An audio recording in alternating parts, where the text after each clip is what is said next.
туугандар, Ош шаарында деги эле Ош областы боюнча, жалпы Ош областы боюнча жолдун боюна жакын жерлерден үй алууга, бизнес помещение алууну сабыр кылып бир аз токтотуп турууга сунуш берем.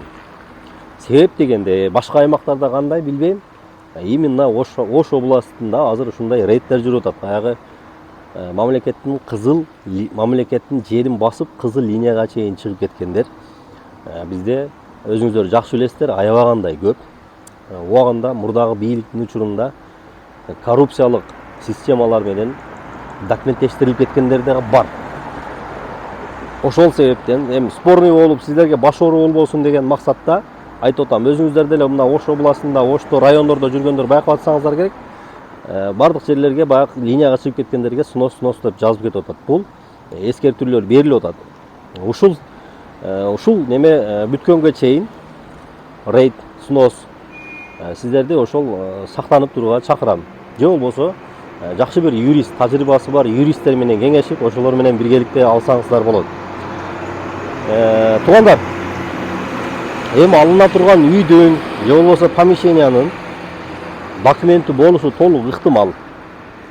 Бирок ал документти кандай жол менен алды деген суроо бар. Эртең сиздерге бул мындай баш оору болуп калышы мүмкүн. Балким бизде жакшы билесиздер да, баягы мурдагы бийлик учурунда коррупциялык системалар менен аябагандай көп жерлер өтүп кеткен. Жана ошондой эле красный линияга чейин документ кылып алгандар бар. Эми бул бийликтин бул кадамын колдошубуз керек. Мамлекеттин жерлери мамлекетке кайтарылышы керек. Автоунаалар көбөйүп атат, калктар көбөйүп атат, жолдор кеңейиш керек, шаар өнүгүш керек, мамлекет өнүгүш керек дегендей өзүбүздүн жолдорго өзүбүз жолтоо болбой мыйзамды сакташка туура келет. Эгерде өз башымдык менен алып алган болсоңуздар, шашылып же башка болуп, эртеңки күнү эч ким кепилдик бере албайт. Проблема болуп калышы мүмкүн. Кандай жол менен алганын билбейсиздер да. Может, бир коррупциялык система менен акча берип, мындай кылып алып алгандыр же башка кылып алып алгандар. Эми ал бир мыйзам чечет, сот чечет.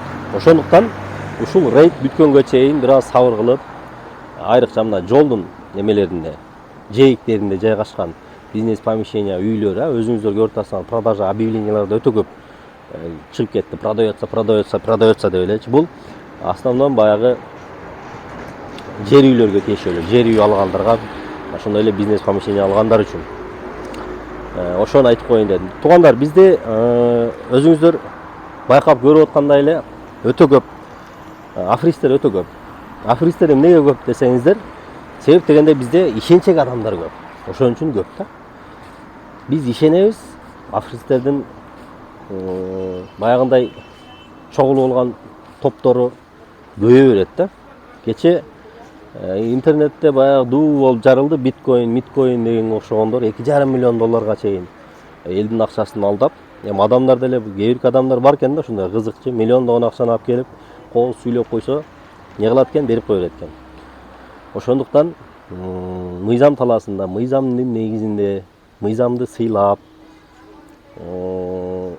шашылбай, барыңыздарды ошондойго чакырам, ошондой абайлаңыздар, чоң суммадан, чоң нерседен барыңыздарды ошого чакырып үндөп кетем. Ошол башка аймактарда кандай болуп атат билбейм, башка аймактарда дагы ошондой иштер жүрүп аткан болсо, комментарийге жазып маалымат берип коюңуздар. Башка бир үй алам деп жүргөн же болбосо бизнес баштайын деп жүргөн жарандарыбызга бир пайдалуу бир маалымат болуп калсын достор.